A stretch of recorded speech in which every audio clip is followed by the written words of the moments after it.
One cracked phone screen revealed a digital heist planned by my own daughter to steal my home and identity. They thought I was a senile old man, but they forgot I spent 40 years balancing books and catching frauds like them. Before continuing, write where you are from or what time it is. The kitchen was cold the second I stepped through the door. It was a strange, hollow cold that had nothing to do with the Florida heat outside. My daughter Emily and her husband Kevin were huddled over the kitchen counter, their heads close together. They were speaking in those urgent, jagged whispers that people use when they are planning something they know they should not be doing. The moment they heard my keys rattle in the lock, they sprang apart like guilty teenagers caught smoking behind the school gym. Emily's smile was so forced I thought it might actually crack the skin on her face. She looked at me with wide, blinking eyes. "Dad," she said, her voice sounding like a bird trapped in a chimney. "How is the doctor?" "Fine," I said. I set my jacket on the chair, watching them closely. Blood pressure is good. I was not just watching her, I was watching Kevin. He had his phone clutched in his hand, the screen dark now, but his thumb was still hovering over the surface like he had just locked it in a panic. Emily was nervously tucking her hair behind her ear, a tale she had since she was 7 years old, whenever she was hiding a broken vase or a bad grade. "That is great," she said, barely pausing for breath. "Hey, Dad, I have a huge favor to ask. My phone." She held up her iPhone. A spiderweb of cracks shattered the screen, glinting under the kitchen lights. "I dropped it this morning," she said, "and I really need it for work. Could you take it to your friend Daniel? The repair guy you always talk about?" I looked at the phone, then at her face. There was something in her eyes I could not quite place. It was not just the usual request for a favor. It was desperation. It was a sharp, vibrating anxiety that made my stomach turn. "Sure, honey," I said. "I can drop it off tomorrow." "Actually," Kevin stepped forward. I caught a flash of impatience in his eyes before he smoothed it over with that smug salesman grin he always wore. "She really needs it back as soon as possible, Richard. Like today, if you could. Some important work stuff is coming up." It was barely 2:01 in the afternoon. "I suppose I could go now," I said.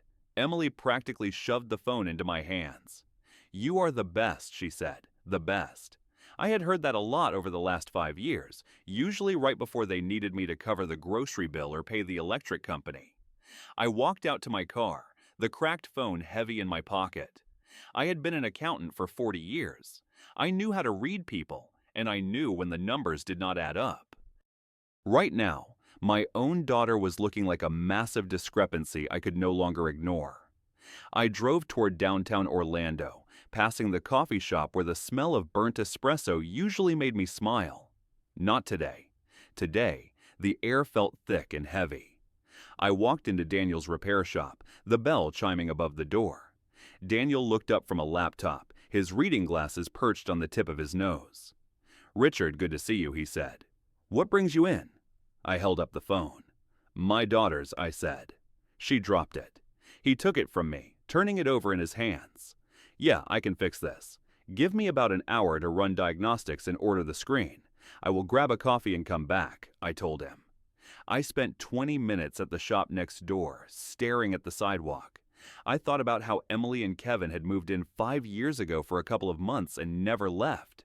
I thought about how I had stopped being a father and started being an obstacle. Then my phone buzzed. It was Daniel. "Richard," he said. His voice was tight. It was a tone I had never heard him use in 10 years of friendship. "You need to come back here right now." My heart hammered against my ribs. "What is wrong?" "Just come now," he said. I was back in the shop in under 2 minutes. Daniel was waiting at the door. He locked it behind me and flipped the sign to closed. He led me to the back room where a single lamp illuminated his workbench. Emily's phone lay there, the cracked screen facing up like an open wound. Daniel ran a hand through his hair. "I always run a virus scan before I do repairs," he said. "Standard procedure. I found something, Richard, and you need to listen to me very carefully." He picked up the phone and swiped the screen. "I am sorry you have to see this," he whispered. The first image that popped up was a photograph of my passport. It was perfectly clear, every number visible. He swiped again. My social security card. Swiped again.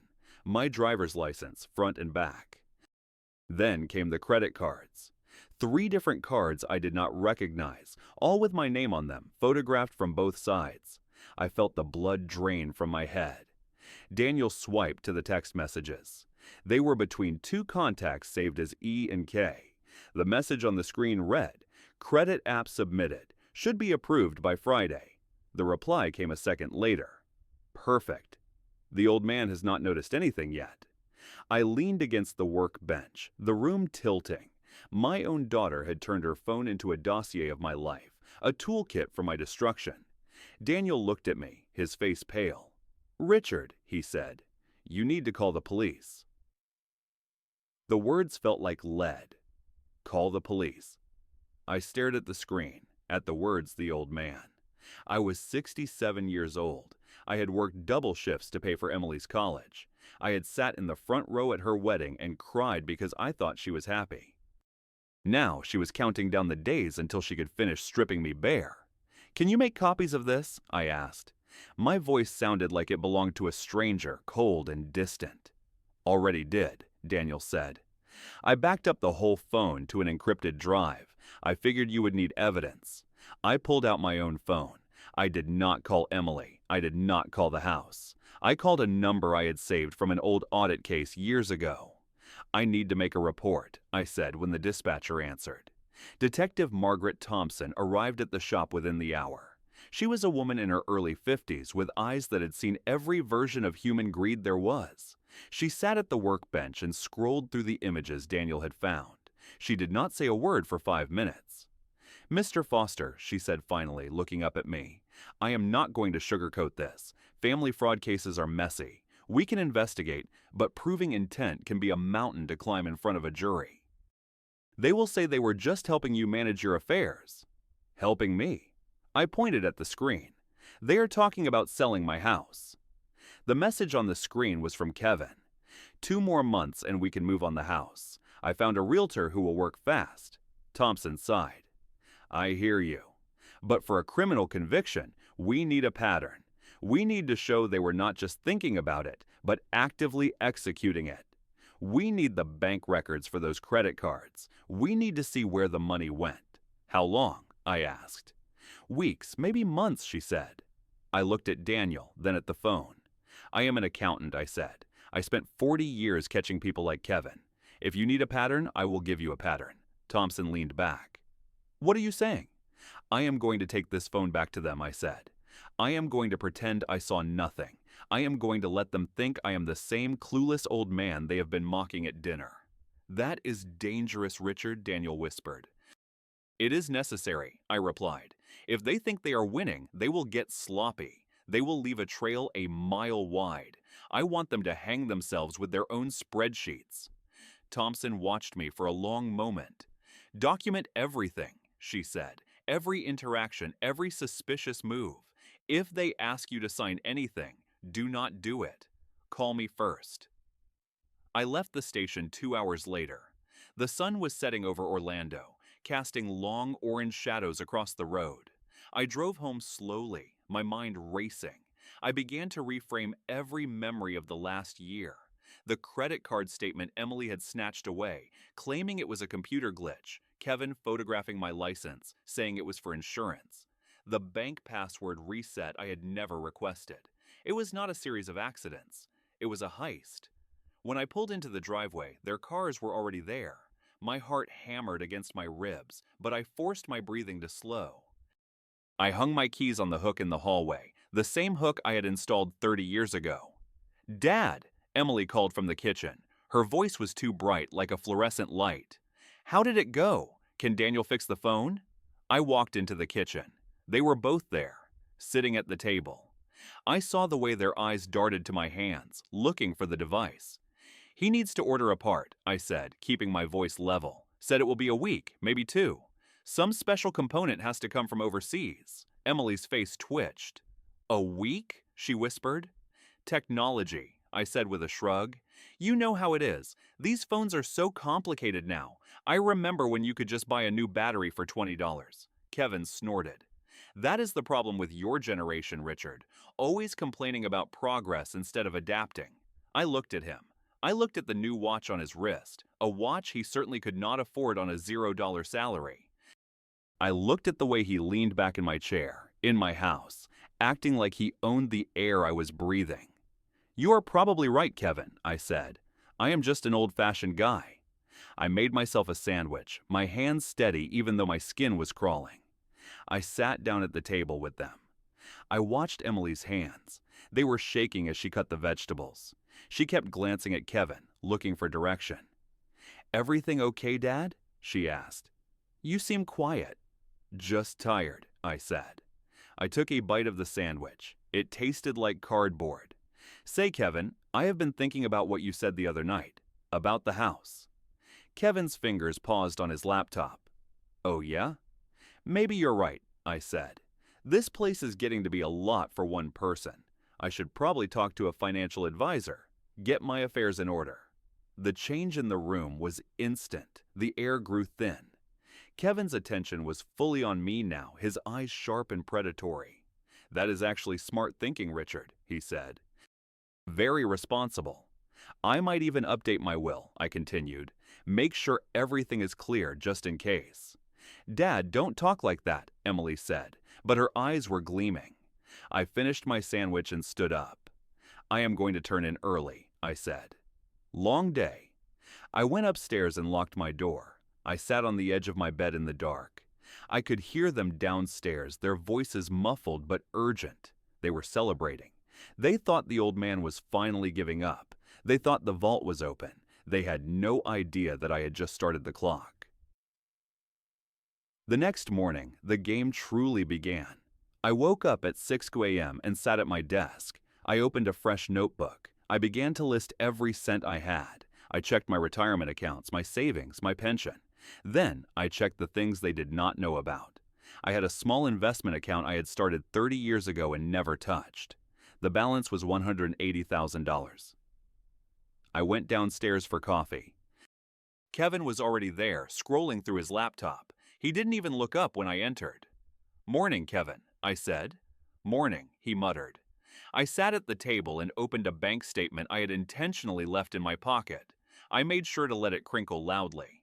I stared at it for a moment, then sighed and put it down on the counter. "Is that the stuff for the financial advisor?" Kevin asked, his eyes tracking the paper. "Just some old records," I said. "I am having a hard time keeping track of where everything is.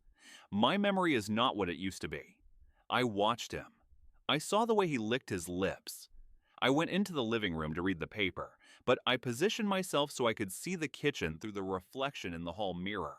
The second I was out of the room, Kevin was on his feet. He moved to the counter and picked up the statement. He pulled out his phone and snapped a photo of it. He was fast, practiced. He put the paper back exactly where I had left it and sat down before the coffee pot had even finished dripping. My pulse spiked, but I didn't move. That was evidence item number 1. 2 hours later, I was in the office of Gerald Morris. He was a man who specialized in financial fraud, a man with a voice like gravel and a mind like a steel trap. I laid out the encrypted drive Daniel had given me. "They are moving on the house," I said. "They are forging my signature on credit apps."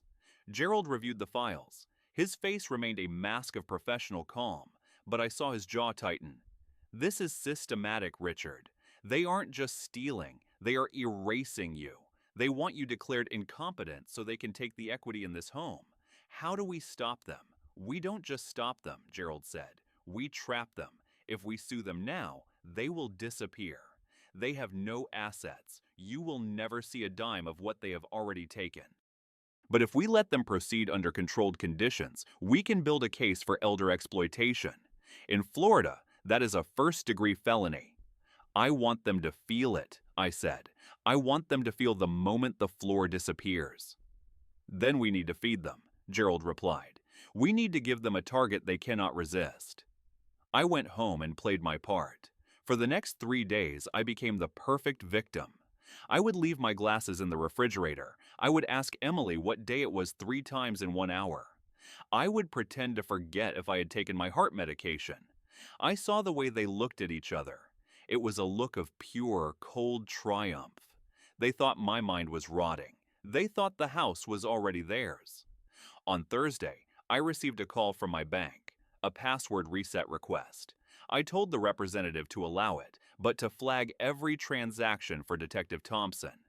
That evening, dinner was a masterclass in psychological warfare. Kevin had bought a bottle of expensive wine. He poured me a glass with a flourish. "To family," he said.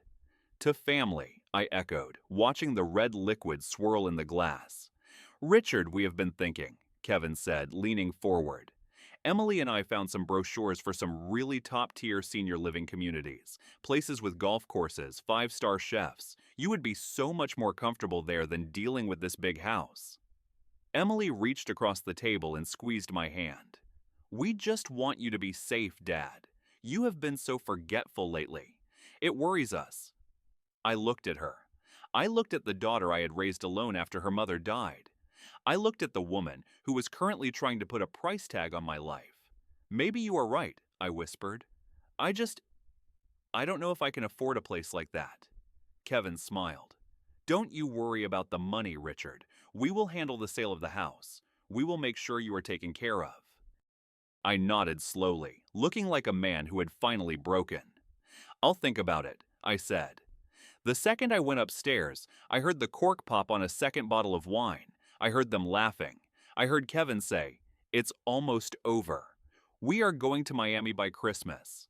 I pulled out my phone and texted Detective Thompson. They just moved from the private stage to the financial stage. They are pushing for the house sale. Her reply came back instantly. "We have the wire transfer records from the new credit cards. $20,000 has been moved to an offshore account in Kevin's name. We are ready when you are."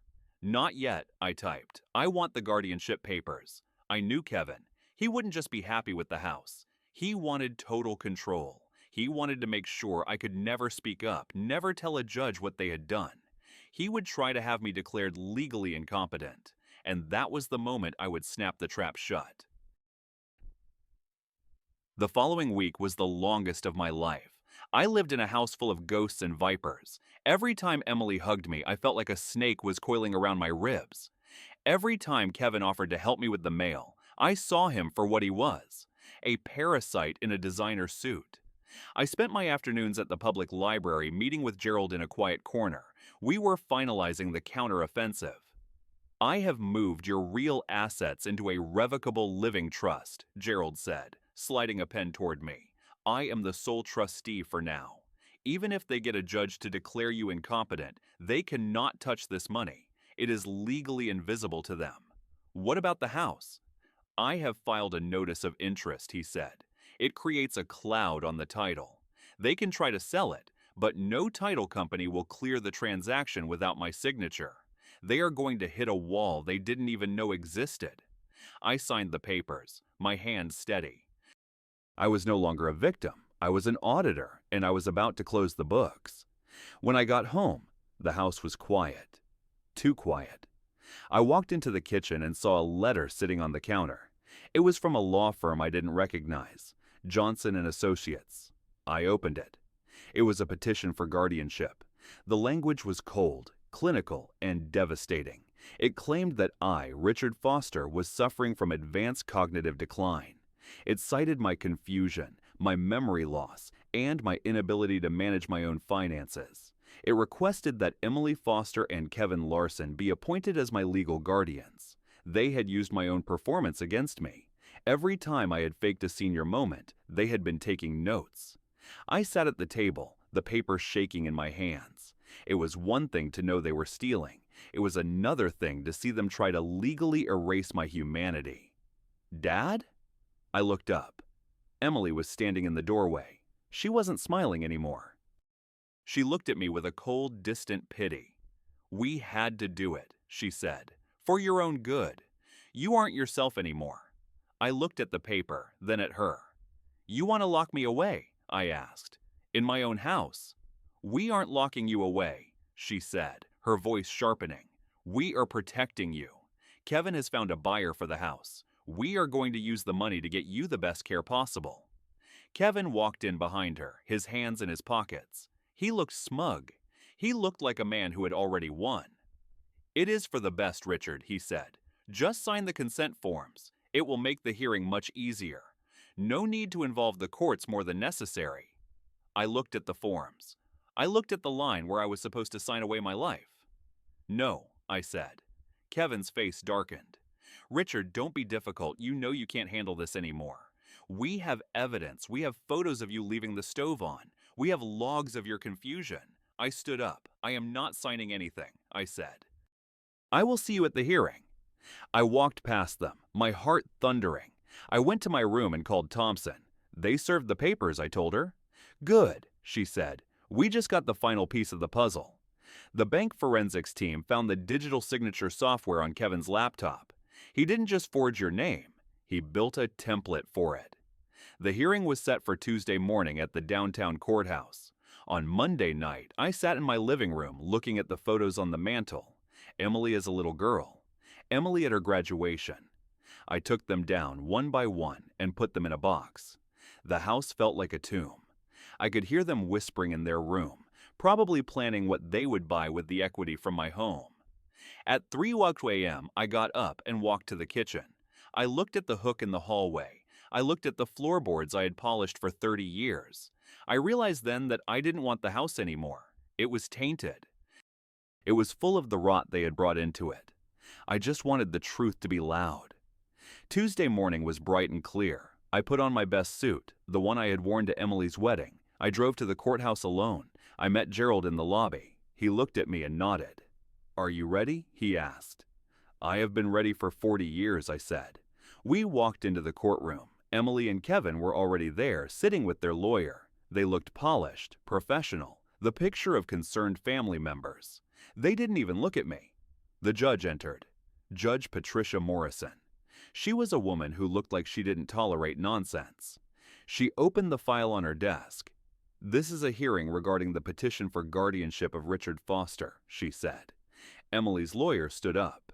"Your Honor, we have extensive documentation of Mr. Foster's declining mental state. We believe it is in his best interest that his daughter and son-in-law take over his affairs."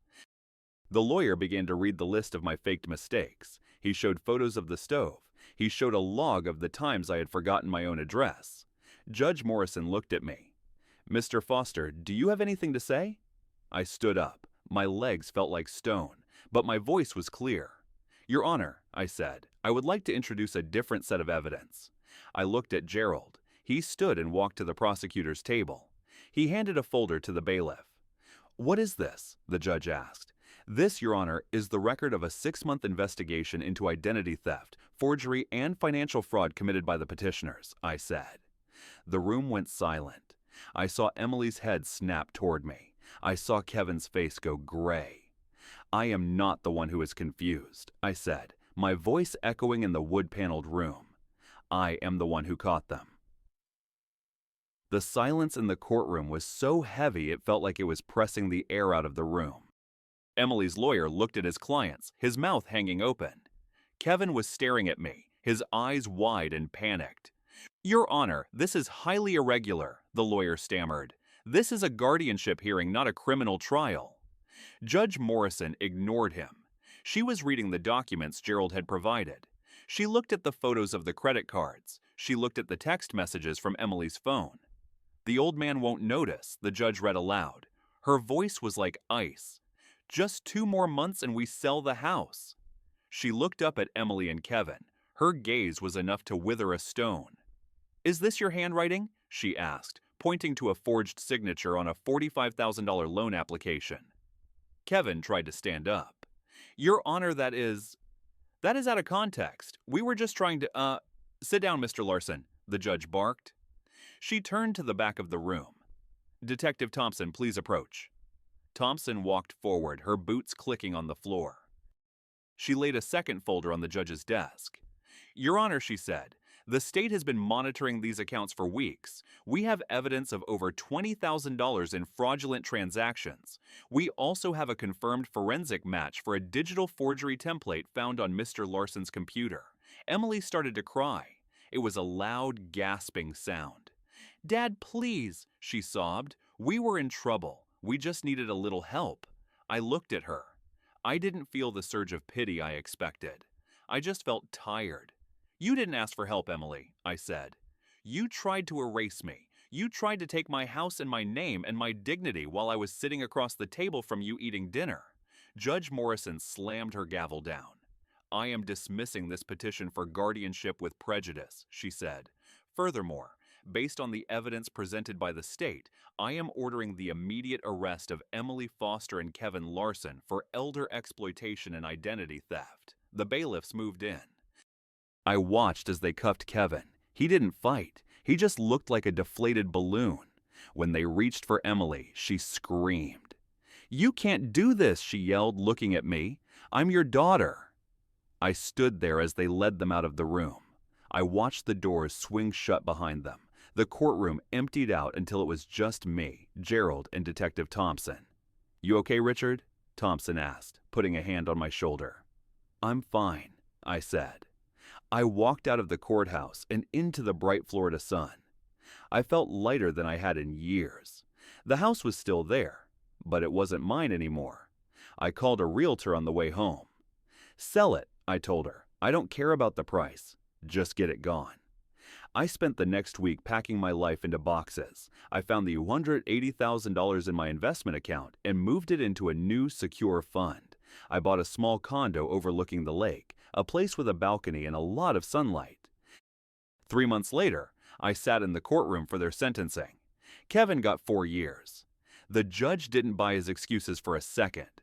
Emily got 2 years of probation and 500 hours of community service, mostly because I asked for leniency. She was still my daughter. But when she looked at me from the defendant's table, I didn't see the little girl with the broken phone anymore. I saw a stranger who had learned a very expensive lesson about the old man. I went back to my condo and sat on the balcony. I poured a glass of wine and looked out at the water.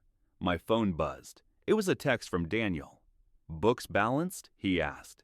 "Every cent," I replied. I leaned back and watched the sunset.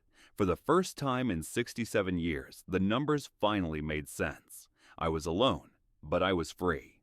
And in the end, that was the only profit that mattered. The condo felt like a fortress of glass and light, but the silence was a constant reminder of the war I had just finished. I spent my mornings on the balcony watching the sunrise over Lake Eola, clutching a mug of coffee like it was the only thing keeping me grounded. My life was a series of spreadsheets now, but not the kind that involved other people's money. I was auditing my own soul, trying to find the exact moment I had failed as a father. One morning, the peace was shattered by a phone call from the state attorney's office. Kevin's defense team was filing an appeal, claiming that the evidence from the phone was obtained illegally. My pulse spiked. I sat at my small glass table, the city noise humming below me, and felt that old familiar coldness settle in my chest. I had played the game perfectly, but the system had its own set of rules, and Kevin was determined to find a loophole. I called Gerald immediately. His voice was like gravel, steady and unbothered. "Richard, it is a Hail Mary," he said. "They are trying to say Daniel had no right to look at that data, but Emily brought the phone to him. She consented to the repair. The virus scan is standard procedure. I need to know it will stick," I said. My hand was white around the phone. "I cannot let him walk back into my life." "He won't," Gerald promised. "But this is going to drag out the civil suit. We need to be patient." Patience was a luxury I didn't have. Every day that passed was another day I spent wondering if I had done the right thing. I visited Daniel at the shop later that afternoon. He was working on a tablet, the smell of solder and ozone filling the small room. He looked up and smiled, but I saw the worry in his eyes. "They are coming after the evidence," I told him. Daniel set down his tools. "Let them. I have the logs of the repair order. I have the signed intake form." She handed me that phone and told me to do whatever it took to fix it. I spent the evening reviewing the old bank statements again. I found something I had missed during the chaos of the trial, a series of small withdrawals, $50 here, $20 there, dating back almost 4 years. It wasn't just a sudden heist, it was a slow, agonizing bleed. Emily had been taking from me since the day she moved in. I realized then that she hadn't just become a stranger. She had been practicing to be one for years. I looked at the $180,000 balance in my new account and felt no joy. It was just a number. It couldn't buy back the 5 years I had spent living with a thief who called me daddy. I was about to close my laptop when a new email appeared in my inbox. It was from an address I didn't recognize. I opened it, and my breath hitched. It was a photo of the old house. The new owners had painted it a bright, cheerful yellow. In the foreground, a young couple was planting a tree in the yard where I used to grow tomatoes. The caption read, "Thank you for the beautiful start, Mr. Foster." I stared at the image until my eyes blurred. I had lost my home, but they had found theirs. I was about to delete the email when my doorbell rang. I wasn't expecting anyone. I walked to the door, my heart hammering. I looked through the peephole and saw a woman in a uniform. It was a process server holding a manila envelope. I took the envelope with shaking hands. Inside was a summons for a civil deposition. Kevin wasn't just appealing his criminal sentence, he was suing me for malicious prosecution and intentional infliction of emotional distress. The audacity of it was so sharp it felt like a physical blow. He was trying to use the legal system to finish what he started with the guardianship petition. I didn't call Gerald this time. I drove straight to the jail. I needed to see him.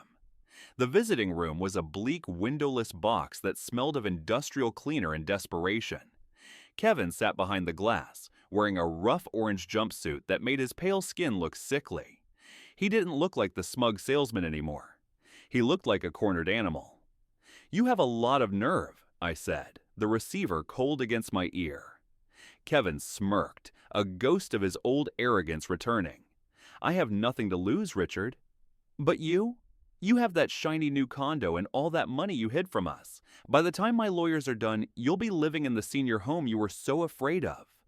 I looked at him, really looked at him. I saw the greed that had hollowed him out. I saw the way his eyes darted around, looking for a way to twist the truth. "Emily is on probation because of you," I said quietly. "She is doing community service at a shelter. Does that mean anything to you?" Kevin laughed, a harsh, jagged sound. "Emily was a means to an end. She was the one who knew your passwords. She was the one who let me into your study. I just did the heavy lifting." The admission was so casual it made my stomach turn. He had used my daughter like a tool, and she had let him. I stood up and hung up the phone. I didn't need to hear any more. I walked out of the jail and into the humid Florida afternoon, my mind clear. I went to Gerald's office and laid the summons on his desk. "I want to countersue," I said. "Not for the money. I want to sue for every cent they ever took, dating back to the day they moved in. I want an audit of every grocery bill, every utility payment, and every loan they never paid back." Gerald smiled, and for the first time, it looked dangerous. "That is going to be a lot of paperwork, Richard." "I'm an accountant," I reminded him. "I have the receipts." For the next 2 weeks, I lived in a world of old ledgers and bank records. I went through 5 years of my life with a red pen. I documented the $3,475 credit card bill Emily claimed was identity theft. I documented the $20,000 they had drained from the fraudulent accounts. By the time I was finished, the total was over $350,000. I met with the state attorney and handed over my findings. "This isn't just about the credit cards anymore," I said. "This is a lifetime of theft." The deposition was held in a small, cramped conference room. Kevin's lawyer was a shark in a cheap suit, trying to rattle me with questions about my memory. "Mr. Foster," he said, leaning in, "isn't it true you've been suffering from confusion for years? Isn't it true you offered to help your daughter financially because you knew you couldn't manage your own affairs?" I looked him dead in the eye. I didn't blink. I didn't falter. "I am an accountant," I said, my voice steady and cold. "I don't forget numbers, and I certainly don't forget the faces of the people who stole them from me." I reached into my briefcase and pulled out a single sheet of paper. It was a copy of the text message Emily had sent to Kevin while they were sitting at my dinner table. "The old man hasn't noticed anything yet," I read aloud. The lawyer went silent. The court reporter's fingers stopped moving over the keys.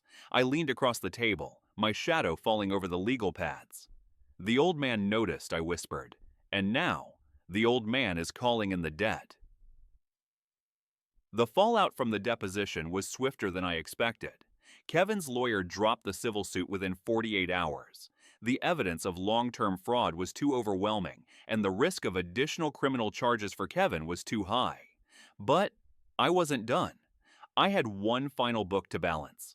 I received a letter from Emily. It had been sent through her lawyer, bypassing the no-contact order.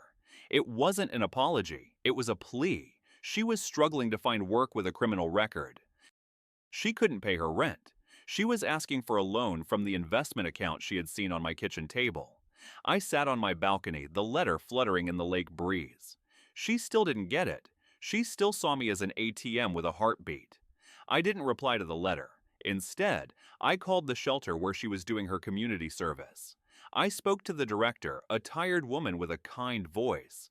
I told her I wanted to make an anonymous donation of $10,000 to their vocational training program. The only condition, I said, is that you make sure Emily Foster is the first person enrolled in the new accounting course.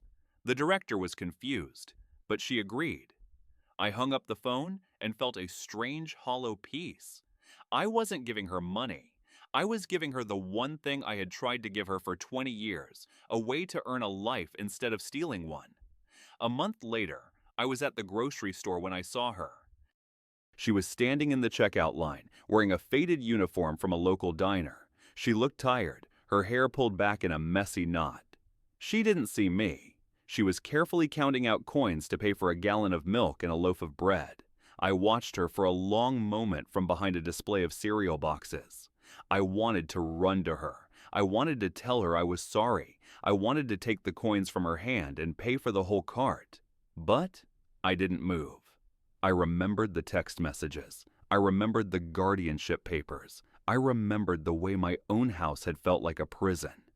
I turned my cart around and walked to the other end of the store. The books were balanced, but the ledger was stained with tears. I went back to my condo and sat in the dark, watching the city lights reflect off the water. I had my dignity. I had my freedom. But I had a hole in my life where a daughter used to be. My phone buzzed. It was a message from Daniel. New phone arrived for the shop. Want to come over and help me run the diagnostics? I smiled, a real one this time. On my way, I typed. I grabbed my keys and headed for the door. I was 67 years old, and for the first time in my life, I wasn't accounting for anyone but myself. I stepped out into the hall, the lock clicking behind me with a final decisive snap. The final hearing for the civil restitution was a quiet affair. The judge signed the order, mandating that Kevin and Emily repay $350,000 over the next 20 years. It was a symbolic victory. They would never have that kind of money. But it meant that every time they earned a paycheck, a portion of it would come to me as a reminder of what they had done. I didn't keep the money. I set up a scholarship fund in my late wife's name for first-generation college students. Every time a check arrived from the state's restitution office, I signed it over to the fund. It was the only way to make the numbers feel clean again. Life in the condo became a series of quiet, beautiful moments. I spent my Saturdays at the lake, teaching the neighborhood kids how to fish, the same way I had taught Emily 30 years ago. I joined the book club and discovered I actually enjoyed reading things that weren't tax codes or audit reports. One afternoon, a year after the trial, I received a package in the mail. There was no return address. I opened it and found an old cracked iPhone. It was Emily's phone. The screen had been replaced, the spiderweb of cracks gone. I turned it on and the lock screen appeared, a photo of the two of us at her graduation, both of us beaming with pride. I scrolled through the photos. The evidence was gone, deleted by the police after the trial. What was left were the memories I thought I had lost. Emily at the beach, the pot roast I had made for her birthday, the messy garden we had tried to start when she was 10. I realized then that she had sent it to me not as a plea for money, but as an apology. She had restored the phone, and in doing so, she had tried to restore the only part of her that wasn't broken. I sat on my balcony and held the phone to my chest. I didn't cry. I just watched the sunset over the lake, the orange light reflecting off the glass. I was 68 now. My house was gone. My daughter was a shadow in a diner. My son-in-law was a number in a cell. But as I looked at the balanced books of my life, I knew I had done the only thing an honest man could do. I had survived the theft of my soul and come out the other side with my heart intact. I put the phone in a drawer and walked to the kitchen. I started to make a pot roast, the smell of carrots and onions filling the small, modern space. It was a recipe for one, but it was enough. The doorbell rang. It was Daniel, carrying a six-pack of beer and a new laptop that needed a virus scan. "Ready to work?" he asked, stepping inside. "Always," I said. We sat at the table, the city humming below us, and got to work. The numbers were steady, the logic was sound, and for the first time in a long time, the world added up exactly the way it was supposed to. If this story resonated with you, leave a like and consider subscribing. You can also drop any comment below, even just one word. Maybe tell me where you're watching from, or what time it is right now. Sometimes one word is enough to say you were here.